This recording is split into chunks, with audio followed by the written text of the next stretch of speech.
स्वामी जी का जो प्रबोधन सुना, उसमें उन्होंने राम की जिस तरह की, रामत्व की जिस तरह व्याख्या की है वो बहुत महत्वपूर्ण है। उन्होंने एक दूसरे ही तरीके से इस विषय पर राम के व्यक्तित्व के माध्यम से लोकतंत्र, अधिनायकवाद और राजतंत्र की व्याख्या की है। मुझे इस बात पर खुशी है कि हमारे समाज से एक तरह से अलग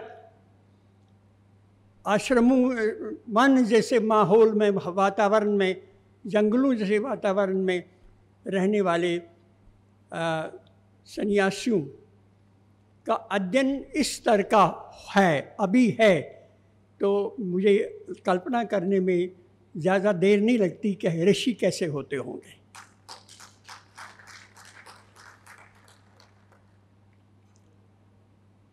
इसलिए अभी मैं अध्यक्ष के नाते बोल रहा हूँ, मेरे लिए बहुत ज़्यादा मुश्किल नहीं रखनी है आती कि मुझे क्या कहना चाहिए। जो लोगों ने कहा उसी को अगर मैं रिपीट कर लूँ तो वो भी काफ़ी है। लेकिन मुझे लगता है कि थोड़ा सा जो विषय हमने रखा हुआ है, लोकतंत्र और राम, मर्यादा पुरुषोत्तम राम, इन्हें मर्यादा पुरुषोत्तम राम की हमारे लोकतंत्र में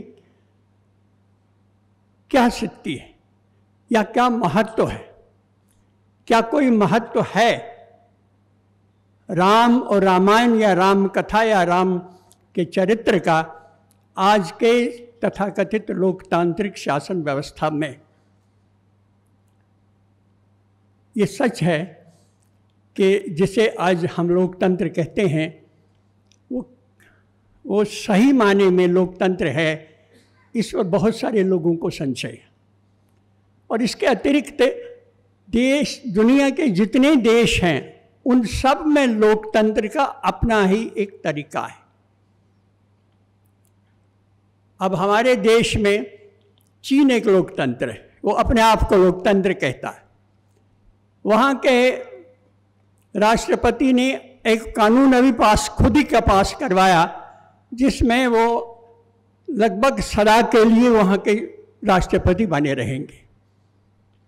एक दूसरा इतना ही बड़ा देश रूस है, उसके राष्ट्रपति ने कल ही एक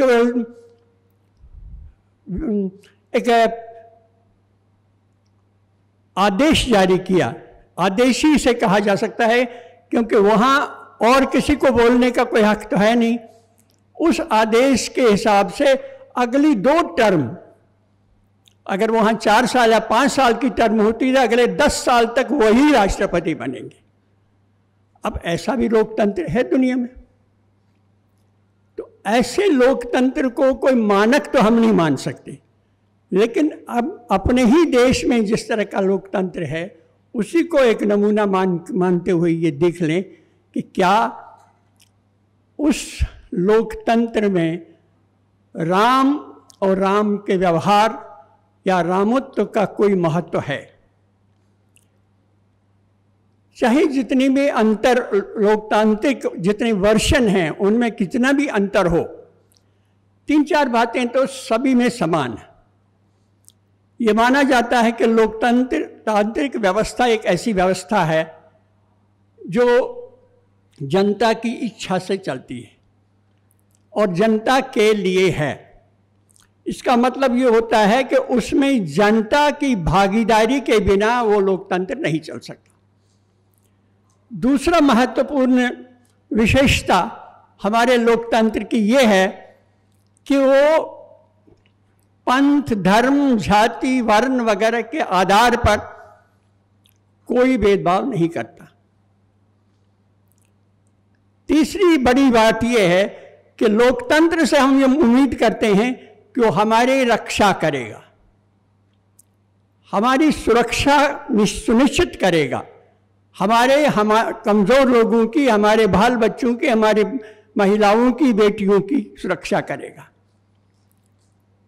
और अंतिम ये है कि वो न्याय करेगा अपने लिए नहीं, अपने रिश्तेदारों के माध्यम से नहीं, अपने मित्रों के लिए नहीं, इनसे ऊपर उठकर, इनसे अलग होकर ऐसा न्याय करेगा जिसमें अगर उसके व्यक्तिगत हित भी नष्ट होते हो, खत्म होते हो, तो उससे परहेज नहीं करेगा। इन ये चार बातें हर तरह के लोकतंत्र में आपको पाई जाएंगी। अब इनको दिमाग में रखकर हम राम को देख लें। हमारे देश में एक शब्द है ओंकार।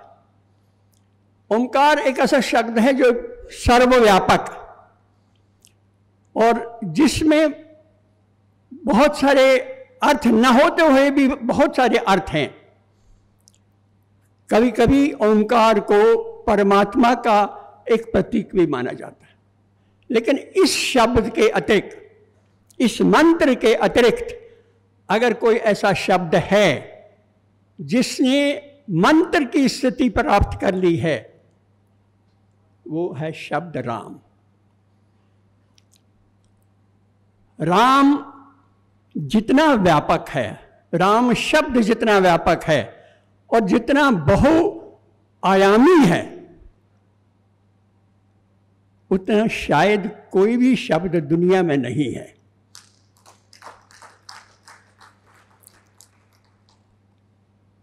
अगर आप जंगल में चले जाएं, बहुत पुराने ज़माने में शायद बहुत सारे आदिवासी लोगों को बहुत सारी वनस्पतियां मिलती होंगी जो खाद्य हैं, जो खा सकते थे या जिनका औषधीय मूल्य होता है, और उसका मगर उन वनस्पतियों का कोई नाम नहीं था। और आसानी से अगर नाम नहीं है तो उसके साथ राम जोड़ दो तो उसका नाम हो जाता है।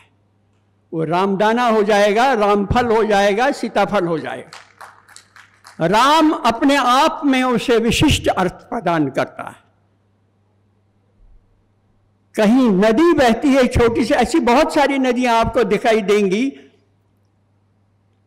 जिनका राम के साथ संबंध जोड़ दिया गया है, जहां राम कभी गए ही नहीं।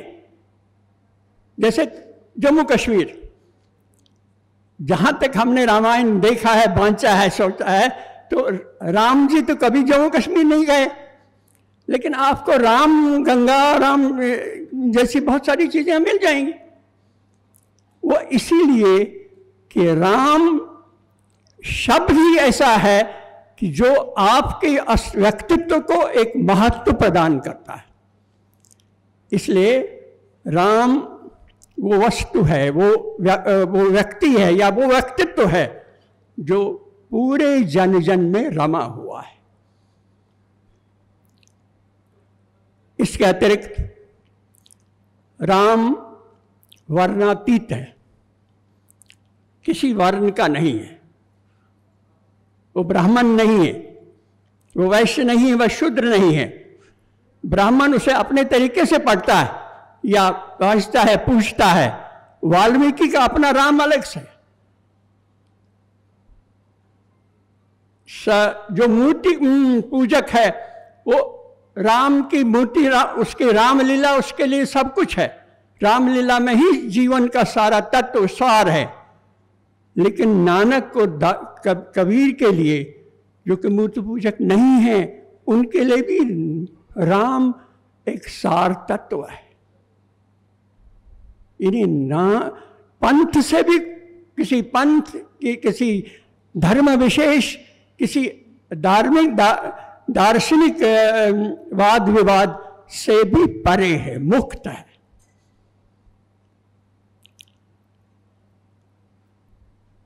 मैं कुछ 2-3 साल पहले मैं कोल्लू गया था, वहाँ का दशहरा देखने के लिए। मेरे मन में ये शंका होती है, सोच रहा था मैं कि ऐसा ये गांव-गांव से झंडे लेकर लोग यहाँ कोल्लू के इस मैदान में क्यों आते हैं? किसके दरबार में ये झंडे पेश किए जाते हैं? तो बातचीत करने पर पता लगा कि राजा राम के दरबार में आते हैं।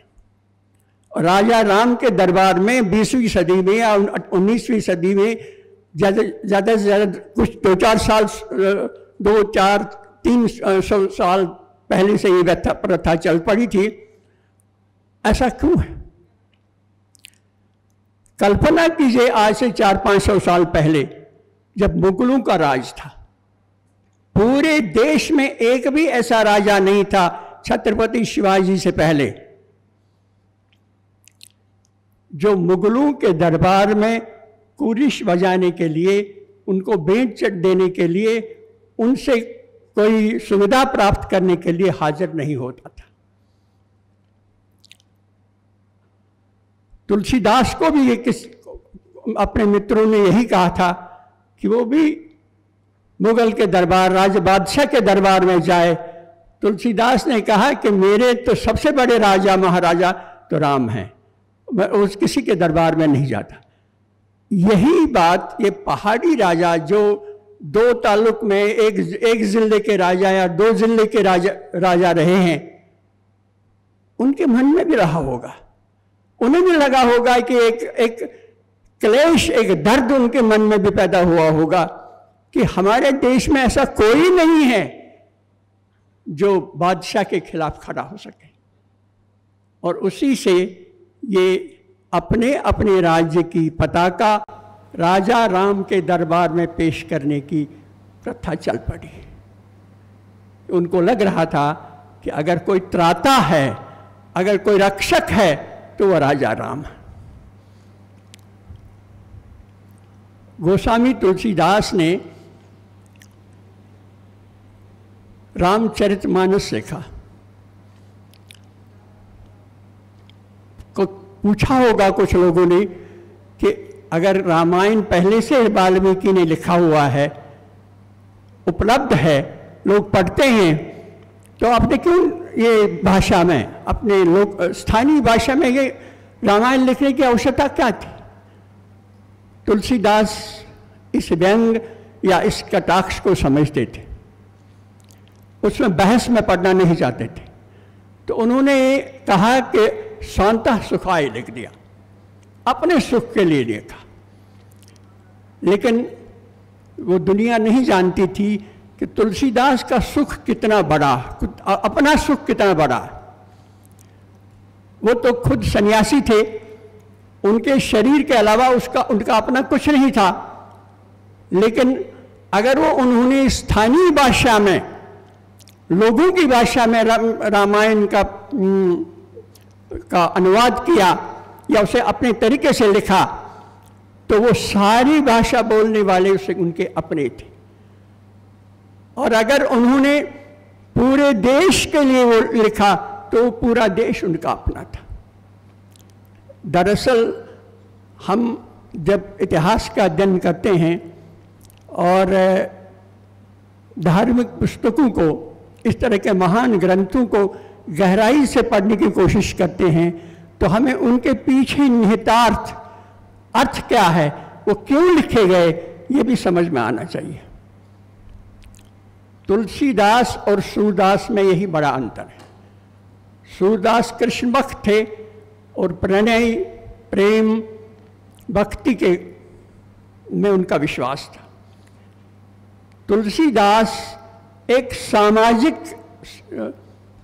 विचारक थे।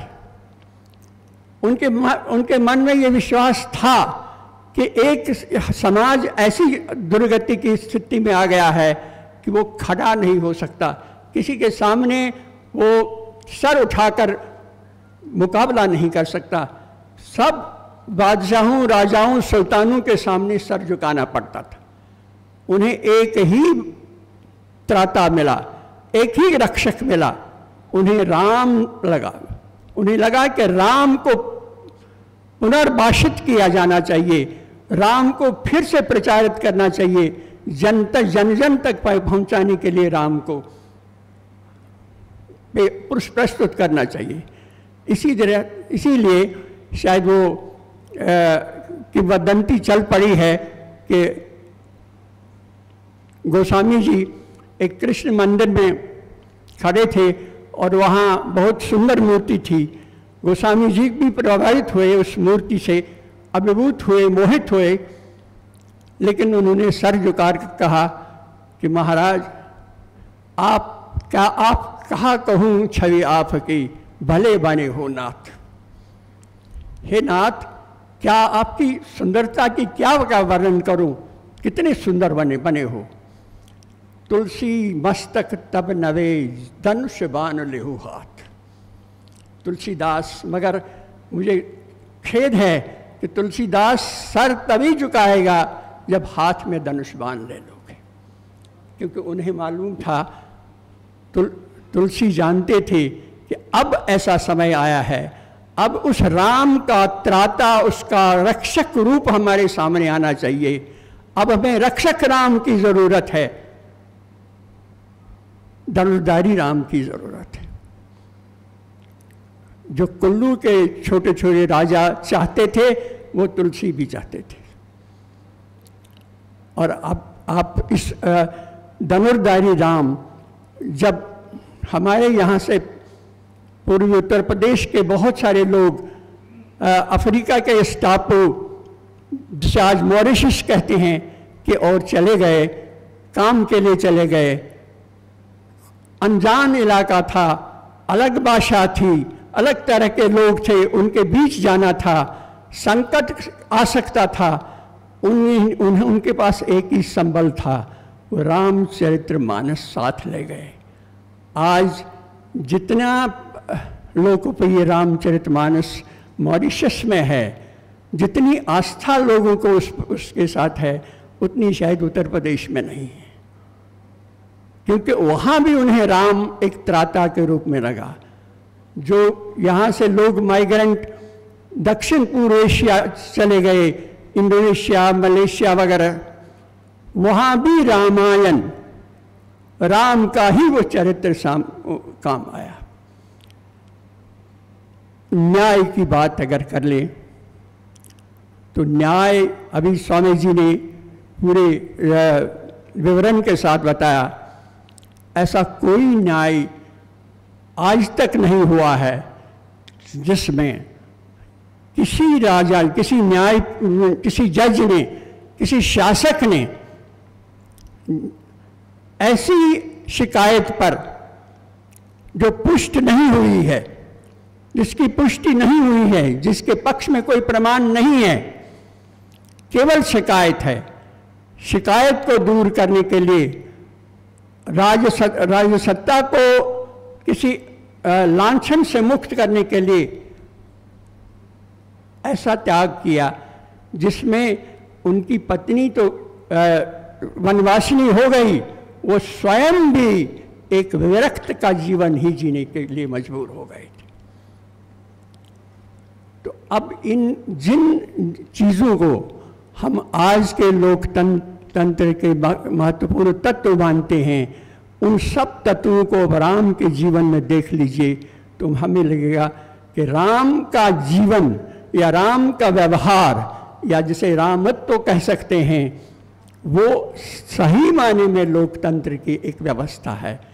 अगर गांधी जी रामराज्य की बात कर रहे थे तो उनके मन में भी यही बात था, उनके रामराज्य में भी यही धारणा थी कि जो आज का लोकतंत्र है उसमें अगर रामत्व दे दिया, राम का व्यवहार जोड़ दिया जाए, तभी वो सही माने में लोकतंत्र होगा। और इसलिए मैं मानता हूँ कि राम इस राष्ट्र का सत्व है, सार है। बिना राम के इस राष्ट्र का वो लक्ष्य पूरा नहीं होगा जो आज हम देखना हमने शुरू किया है। राम हमारे लिए न केवल आध्यात्मिक देवता है, वो हमारे लिए एक नायक है, एक महान योद्धा है, एक महान नायक है, जो संकट की घड़ी में हमारे लिए किसी न किसी रूप में आया। राम जन्मभूमि आंदोलन जब शुरू हुआ तब किसी ने ये कल्पना नहीं की थी कि ये इतने कुछ सालों के अंदर ही वो इतना व्यापक हो जाएगा कि देश के हर घर घर में, हर हिंदू परिवार में उसके लिए एक खास स्थान बनेगा। बल्कि विश्व में जहाँ कहीं भी जिन पश्चिम के राष्ट्रों में भारतीय रहते हैं, उन सब में, उन सब के हिंदू में उस एक उबाल सा पैदा होगा, एक उत्साह पैदा होगा, एक निश्चय पैदा हो गया। और उस निश्चय के ही फलस्वरूप आज राम जन्मभूमि का निर्माण हो रहा है। राम जब भी हमें संकट की घड़ी आती है, किसी न किसी रूप में हमारे सामने आते हैं। इसलिए हमको मानना चाहिए कि राम और रामायण और राम का व्यवहार, चाहे लोकतांत्रिक व्यवस्था हो, चाहे स्थानीय व्यवस्था हो, चाहे हमारी अर्थव्यवस्था हो, सब में हमारे लिए एक मार्गदर्शक स्तंभ के रूप में खड़ा रहेगा। धन्यवाद।